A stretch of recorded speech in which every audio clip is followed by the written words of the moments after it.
Ha? Nag-asawa na daw po si Mo. Nag-asawa na si Madi? Ano masabi mo nila? Sayang po. Bakit sila kasi gusto mag-asawa? Iyak na si Dave. Bakit daw si Ate Madi gusto nang mag-asawa? Wala. Malungkot na balita, pero wala tayong magagawa. Siya ang pumili ng kanya. Kasi kailangan talaga namin mag-guide. Papadalan siya 15,000 naman. Wow.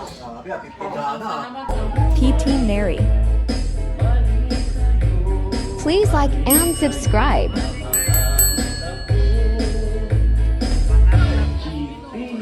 Subscribe to my channel.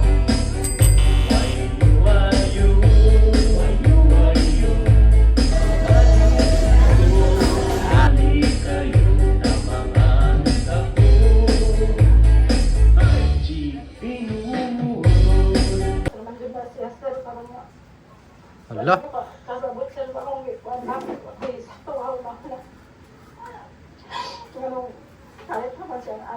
Huh? Ano nangyari dyan, Madi? Ano nangyari? Ano nangyari dyan? Ha? Nag-asawa na daw po si Mo. Nag-asawa na si Madi? Bakit? Ayaw niya mag-aaral na? Nangyari? Okay na yan, 20 na yan. Nacarong sila dito sa to ako ang sir bah na murag mabuang dito ako sa. Anya karon nang abot naman siya ana. Pa yun tinawag ko ng pagminyo siya. Mag-asawa na, uminyo. Yun ang sinasabi ko. Kaya, isang buwan na Kadero mo naman yun ito. din. Kung galing kami dito, nagpaalala na naman dito ako. Sabi ko sa kanya, ipakita niya sa akin na ano. Kain po tayo, guys. Tapos na kami. Magkaasawa. Tapos na kayo? Tapos sino kumain nila? O, si Dave daw, subukan mo. Kain. Yung parang ni Madi, oh. Sa lalaki. Ha? Yung nasa natutulog sa lalaki. Ay,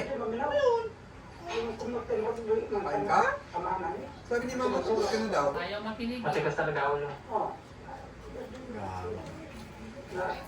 Asawa na pala tayo si Madi. Ano pa niya tatay niya? Ako, Dero. Saya ko lang pag kuan sir na tapos din mo diri sa ito na ay kasa kunana. Asawa na si Madi. Wala niya ko to. Bisag katong to. Kada buntag hapon pulabi sige na kung may saya. Ang tuluan din naman sa mga tao sa kuan bahay. Napayungan daw nila, umaga at hapon. Siyang kuan na upat. Gabi. Umutlang po niya sa hang pa. Yung man siya ama. Wala man siya naman sa ipasagdan. Naka-eskwela ng tanang siya. Uy, Ano lang po niya, ano, galit naman siya pa. Ay, gano'n lang ang mangyayari dun sa kanya. Kasi, Wala na, ayaw talaga makinig eh.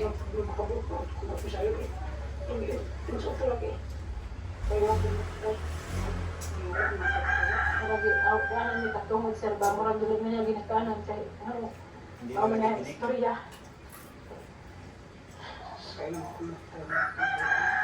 matigas talaga ulo ni Madeline. Hindi kayo pinapakinggan eh. Ay, di, ayun. Ang tayo magagawa dun. Basta, Anong gusto niya? binigyan ko siya ng second chance. Eh, yun na yun eh, nung umalis. Yung, dito bang nakaraan lang, nung, Binigyan pa na rin Alam mo ng na ba ako? titibo ba yun? Layas. oo, eh nakarating din naman sa akin ng ano na, ano nga yung bata. So, wala na tayong magagawa. Eh, talaga ang gusto niya eh. Inuuna niya ang puso niya. Sabay talaga Kaysa sa sila utak ni mo. Mark. Di pabayaan niya na. Eh, gusto niya palang mag-asawa. Eh, di, wala. Ito lang nga, ito, payo ko lang sa inyo dahil Dave, eh, kumain na ba ng na si mga Dave? magulang niya. Gutom ka pa rin, Dave. Pero bago ko pa sayang, kasi ngayong ito nga, mabuti nagtatalpo. May isang sponsor. Sinabihan, sinabihan ko na yung sponsor niya na sinabi ko, gusto niya talagang tulungan si Madeline, pero sinabi ko na yung story ni Madeline, medyo may katigasan ang ulo ni Mads, ganito po si Madeline, binigyan ko ng second chance, ng third chance, para maayos niya yung buhay niya. Hindi ko pa rin po sinukuhan para maayos. Sabi niya okay lang, kasi kailangan talaga na may mag-guide. Papadalan siya 15,000 naman. Wow. Sabi, 50 Salamat. Para lang siya makapagtuloy na ng pag-aaral niya. Anong gagawin natin eh? Tanggap na yung sponsor na bago eh. Oo, tinanggap niya na gano'n na si Ma. Sabi niya kailangan lang talaga yan eh, para may makatulong sa kanya. May magsuporta, financial, para magtuloy, para ganahan. Kaso, Wala ito eh. lang eh. Sinaya ka naman ni Manny. At least alam din sa sponsor ko natin. Wala, na tayong magagawa. Yun na yung gusto ni Mati, mag-asawa, kahit magulang niya, ayaw niya lang pakinggan eh. Kasi nasabi na ako sa answer, murag man siya maminaw sir. Amo akan murag daan na lang jud namo siya kay di man siya maminaw. Paabot to na lang jud namo. Ikaw nire, maminaw yung kanire. Wala man jud ang basol, Si Madi, huwag yung maminaw. Ano ang basol? Wala man jud na. Maminaw, makinig. Sa iya ha. Hindi ka makinig. Nakita niyo na ang lalaki. Nakita mo siya. Nakapunta ka dito. Hindi ko yung pag-upo. Nakaasa man. Mamahi ka na. Wala pa sir. Wala pa man po ang sir na. Pero doon sa nakatira sa... Kuya mangod sila to sir, naguya dahil sila. Ang sortes na lang kasi padayon ng pag sa eskwela. Yan ang buhay, walang galit naman dyan may hakon sa iya kay kada lang siya mulakaw, kagabi eh. Ano lang dito yan, Lumad po ito, lumad. Sinasabi nga natin sa akin. Anong dalam dito kayo sa kuhan? Si Tapak. O diya sa... Ako ng tapak no? Kinaedad na lalaki. Diba? Si Madeline, 17. 16 pa niya. Oh, 16, no? Inanda yung lalaki, 20. Ito wala, kahit ilaban niyo yan sa DSWD at ilaban niyo yan sa barangay na minor de edad pa yung anak niyo. Kung gusto talaga ni Madeline, wala tayong magagawa. Kung tutusin, may karapatan ba kayo sa anak niyo kasi minor de edad? Pwede niyo pang habulin at maanuhan ng lalaki kasuhan na hindi niyo siya pwedeng pagminyuin. Kaya niyo yun. Ireklamo niyo lang sa barangay. Yun eh, sa akin lang ha. Tinuturuan ko kayo kung ano yung dapat yung gawin kung gusto niyo makuha yung anak ninyo at yung ayaw niyo pa rin pag-asawahin. Pero tanong ko sa inyo, gusto niyo na rin ba mag-asawa si Madeline o? Hindi mo lang isya kayo. Ipag ka man po. Ipag ka man, malilin mo. Okay, hindi naman daw. Pero ako sila pa dyan yung gusto ng tarong, hindi niyo dila ang anak kayo. Wala pa dyan siya tapos siya pag-eskwela. Bago, tarong mo lang nalibog dito sa kung saan O, adi, kung ayaw mo, ikaw, sanay ka. O, di ba, katulad nung nangyari yung ano ba? Masakit yan sa'yo kasi anak ko eh. Katulad ng ginagawa natin kay Ninita din, kaya wala kang magawa eh. Di ba? So, Ninita, wala punta kang barangay. Punta kang barangay. Turuan ko na lang kayo kung ayaw niyo pag-asawahin siya. Ako, Manny. At masakit sa iyo, ate. Ako sa dili pa dyan yung gusto. Ay, hindi dyan ako wala na. Sayang yun, Punta ka ng 15,000 barangay, na ate. yung allowance. Punta kayo ng barangay, sa woman's desk, sa police. Reklamo niyo doon para makuha niyo yung anak niya na ayaw niyo pang pagminyuhin kasi 16 pa. Bawal pa yun. O, may DSWD doon. Walang magagawa si Madeline, minor pa siya eh. Lagi sa mo. Oo. Kailan, paano pag tumakas na naman? Kanang makatabang doon sa amo ah. Tapos mo. Iyon na gawin nyo. Pero kung kagustuhan nyo na rin naman, at talagang matigas ang ulo nyo at parang, nasa sa inyong desisyon. Kung gusto nyo pabayaan siya, kasi matigas ang ulo. Pero kung gusto nyo naman, at ayaw nyo talaga at masakit sa kalooban ninyo, gusto nyo pa rin nandito yung anak nyo, yun ang desisyon na maganda. Pumunta ka sa DSWD doon sa Malabog, sa pulis, sa barangay. Reklamo nyo na ganito ganyan. Pero sa iyo, pag eskwela sir, magkaroon mo dyan eskwela sir. No, eskwela sir, mga eskwela na po siya. Karoon, ano siya, mati, tarong naman siya padili mag-eskwela. Kung sa nailahan ko sa eskwelahan, kung ano na yun na siya, karang nasaktan na dyan niya, kung ano dito siya, karang nakula ko na Grado. Oo. Yung mga tarong niya, karang naman dyan siya, mga anak, karang tarong naman ta kami eskwela. Ang lang po niya sir. Pag nalibog, ano siya. Gusto niyo pa niya mag-asawa, ang hirap ng buhay. Naawat. O pagkatapos yan, yun ang ayaw niyo, alam ko, naiintindihan naman niyo, dahil paulit-ulit ang sinasabi. Pero wala naman, ako, ate, wala na akong magagawa kasi nasa sa kanya ng decision yun eh. Kahit kuhanin ko siya doon, kung talagang gusto pa rin niya mag-asawa, kahit kuhanin niyo doon, balik niyo dito. Kung Sabi talagang mga kuwan, sir, gusto bakit mag-asawa. siya nisulti sa kuwan, sir, nga. Anak siya, magaday siya na kuwan niya. Karang wala na mga gitabang si Marilyn, sir. Tinalo ba na, sir, nga? Wala na siya tabang sa iya. Mawala mahiming niya na lang daw siya. Hindi niya talaga naiintindihan. Kaya kami bumabalik dito, di ba? Oo. Kada punta ko, may binibigay ako sa kanya. Oh, itong ano ulit, last month lang yun, in November. Ngayon, December. Oh, pupuntahan ko ulit siya kasi may sponsor na naman. Ano gagawin ko? Sayang yun, may sponsor na sana Oo. bago. Hindi kasi siya natututo, ate. Kahit nga hindi na siya natututo na ganyan, binabalikan ko pa rin. Oh, Gani, eh. Karoon naman siya mo kuwan. Karoon na siya eskwela. isang buwan pa lang yun. Saya pag eskwela dyan, sir, wala man niya ipasanda na Binigyan pa siya ng pera ni- Siya yung sa extra, masabta na niya. Saan? Pagka po niya, kasabarkada man doon na sir. Sa mga barkada, ba't sasabihin niya na hindi ko na siya tinutulungan? Kakagaling ko lang dito last month, kasama si Chris na. Oo nga, Kaya din kasama ako Chris siya. na nga. Kung mura magdamot sa Tagalog, ako gano'n na ako isang isang tingin mo, kasabot na ako Tagalog. Ganyan din ako siya. Pero lang ako kasulti sa life. Tuhod yung mga kayo paan. Ito nga. Wala dito yung kasabot sa isulti mo sir na maunit. Karoon manong maawa na yung mga desisyon. Pero bako pala sila lang kung sila itong November 22 pa ito nag-uyab sila sir. Kung sa Malabo. Nagagawa ko lang siya nakita doon, asawa ka. Ay, si Madeline talaga. Bago niya lang nakita. Kaya yung gusto, yan ang gusto ng buhay ate. Wala tayong magagawa doon eh. Eh, yun na yung gusto niya. Oo. Bakit na? Pag, naku, napupunta na siya doon eh. Oh, pagulat ka doon, mahawag naman sana. Paano mabuntis? Ano lang dito. Yun lang, pag nabuntis na. Anong plano niyo? Wala, yan ang gagawin. Okay lang. Sir, dito na, hindi na ko siya kay kuwan. Kaya siya rin po, Manimalay, ano? Mamalay na to eh. Okay na. Parang mamalay na. Oo. Ang Ayaw, wala bukas to. kuan dyan ang pinahas sa lalaki na rin. Kuan ang lawa. Kaya nga, kung ayaw niyong pang pag-minuin si Madeline, ang decision mo da, kung mamamalay sila dito, punta ka sa barangay. Para makausap ang kanyang ginikanan ng lalaki na bawal pang pag-minuin si Madeline, sa decision nyo na inawala na po ako doon. Pati pulis. Pwedeng madakip ang lalaki. Oo. Minor pa yun eh. Minor pa. Pero kung kagustuhan na talaga ni Madeline yun, wala tayong magagawa. Pero kung pinaka-the best dahil nanay ka, nasasaktan ka, yun ang gawin mo. Ate sa Adeline, pumunta ka ng Malabo.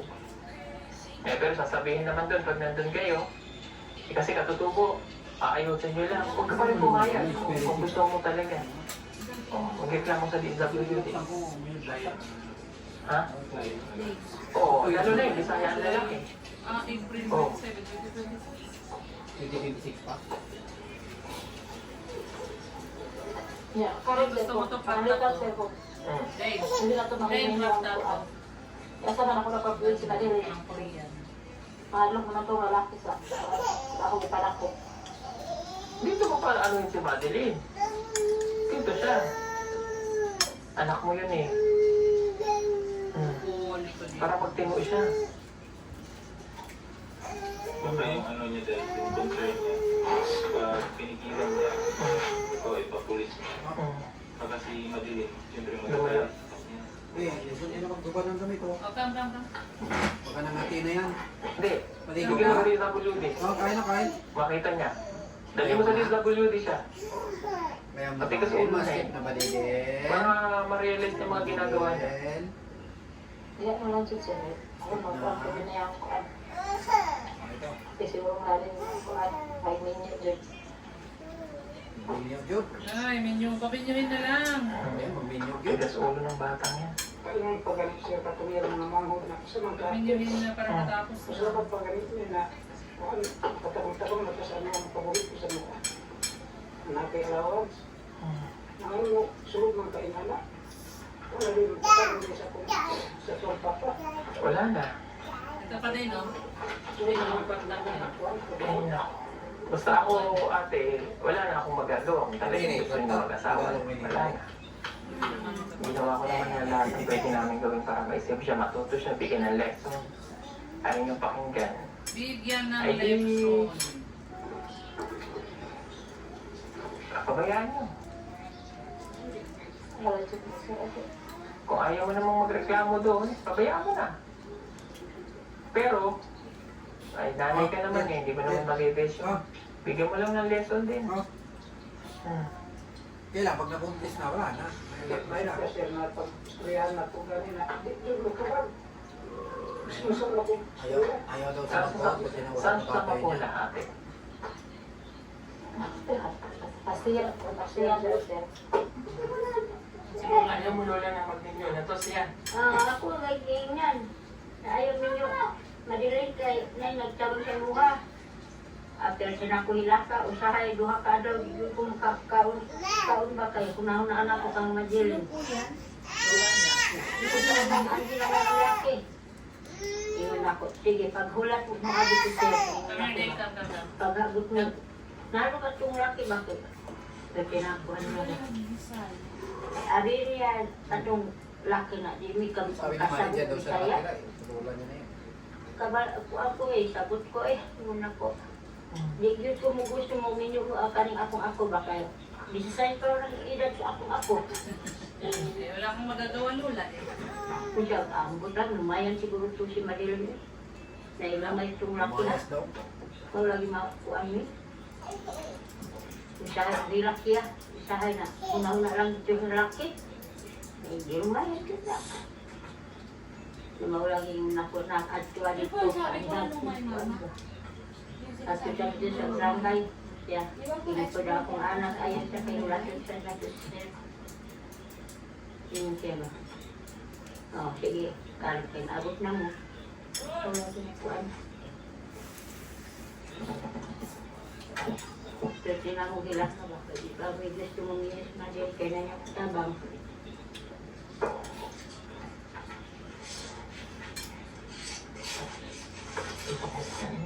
So yan, pinapunta ko si Eddie doon. Kasi hindi kami wala kami pick up ngayon. Mahirap yung daan, bababa ng Mapoli. Doon daw. So, gagawin natin, kausapin natin itong lalaki. Ano naman, wala. Hanggang kayang isave natin.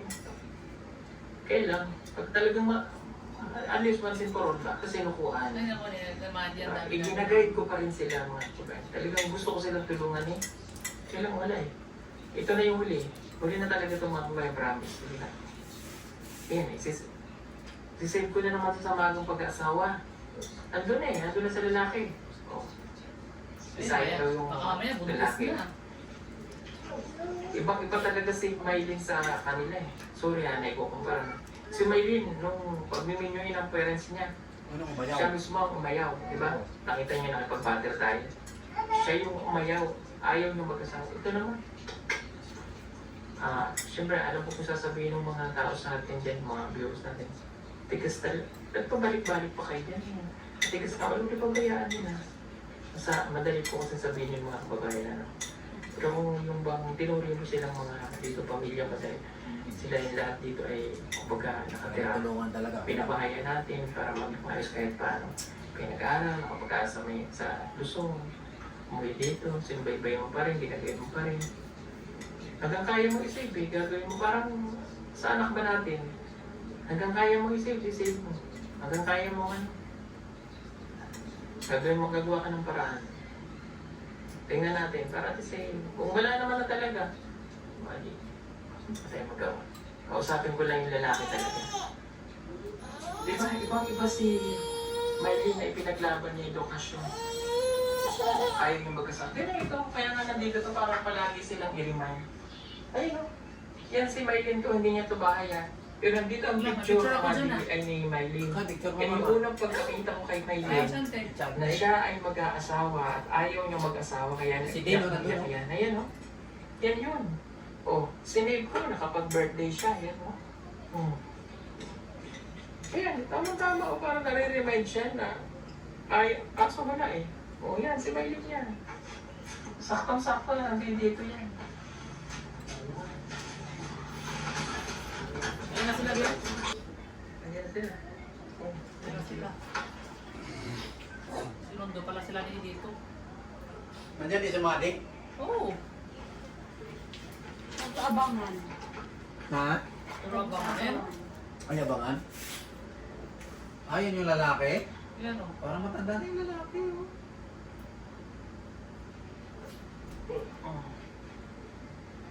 Pumayat siya o.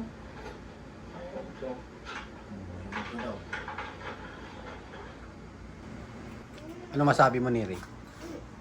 Sayang. Sayang, si Madi. Asawa na. Ato din, ano sabi mo? Nasaan si Ate Madi? Gusto mag-asawa. Iyak na si Madi. Ano mamarot na Iyak sabi na mo? si Madi. Iyak na si Den. Bakit daw si Ate Madi gusto nang mag-asawa? Oo. Wala. Malungkot na balita, pero wala tayong magagawa. Siya ang pumili ng kanyang future. Nako. Gusto niya yung ganong buhay. Thank you all.